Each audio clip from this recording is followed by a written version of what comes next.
Hello everybody, this is Die Anti-Natalist, and kind of got stuck here for another night in Buffalo because I had a minor car problem and a part has to be FedExed to the shop.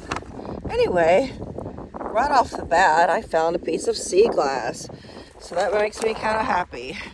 And I was here a year ago and I didn't get to spend as much time as I would have liked, but here I am. And I had to take it over here. It wasn't too far from my hotel, but this is the thing I want to discuss, and that is the unpredictabilities of life. And some people think it's exciting. I don't think it's exciting. I think it's frustrating. And I just think it makes life not worth living.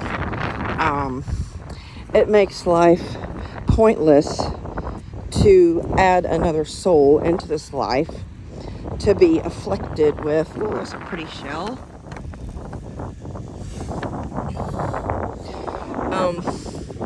To inflict existence on somebody is rather cruel. It's the cruelest thing that you could do to somebody. Nobody consents to this life. Nobody consents to the traumas, that their parents are going to, dish out to them. And every parent is abusive. Let's face it, folks. Every parent is abusive. But over and over, I hear repeatedly that people in other countries, people in countries that aren't, typically fluent, they think that Westerners, Americans, Canadians, Australians, or any Anglo-centric country, they think that we just have it so good, and they think that our lives are so easy and that we don't suffer. And I have heard this so many times.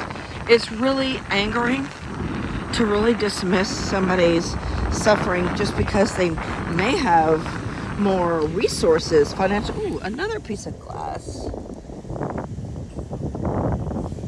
But that's really pretty feathers here.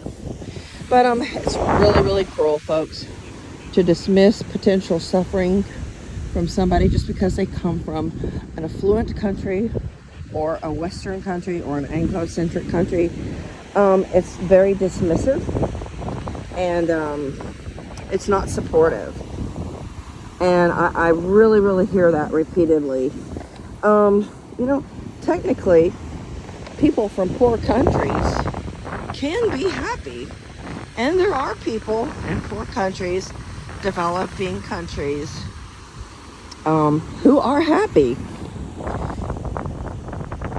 And there are people in first worlds who are very unhappy, right? So I'd really like to put an end to this degree of classism. And that's what it boils down to. And anything that ends with an ism is a prejudice. It's a bias. And biases are cultivated. They're conjured up. Unless you know somebody's entire world, which you don't, especially if they're just online friends or online contacts of yours. It's pointless, and it's ridiculous, and it's unsupportive for you to think that their lives are not full of harm, frustration, torment, pain, and discord, if you will. So I'm making this beautiful video on a beach, but I'd rather have my car. I'd rather save the large amounts of money that it's going to take to fix my car. And I'd rather not stay in this hotel overnight. I'd rather be, you know, moving forward instead of being stuck in Buffalo one more day. Although I am enjoying it here. There's nothing wrong with it. It's just not, it just was not in my plans. So the fact that I'm restricted and curtailed is, you know, rather upsetting. So that's about all I had to say. I'm just going to taper off here for these beautiful birds and attractive shore. This is called Woodlawn Beach. Thanks for watching, folks, and please jot your thoughts below down,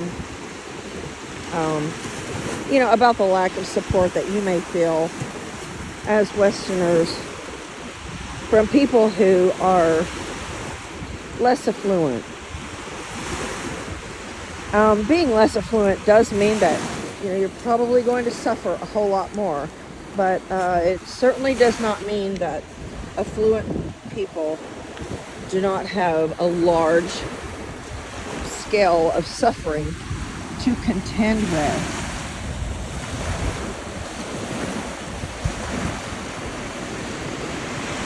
And just because you see a picture or a video of a beach and somebody posts that online, that beach is very temporary.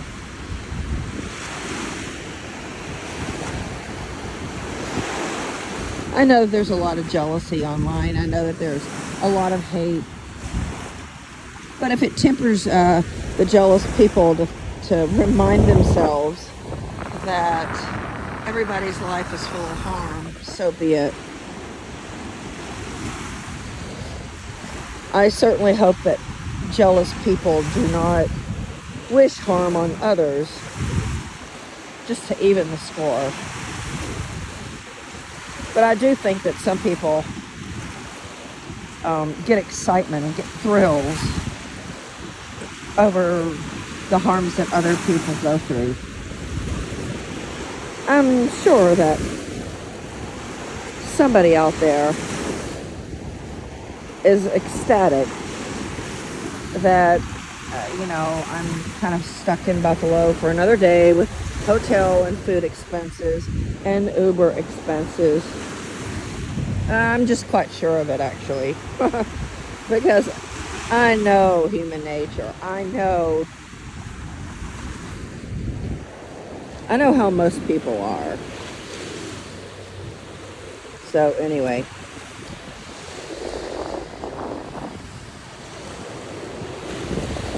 correct me if I'm wrong.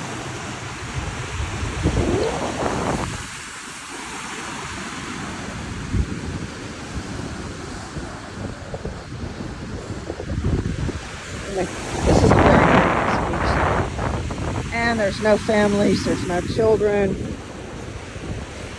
and you know, that makes it more peaceful. There's very, very few people out here, so just gonna taper off with some shots of the birds and the seagulls. Thanks for watching.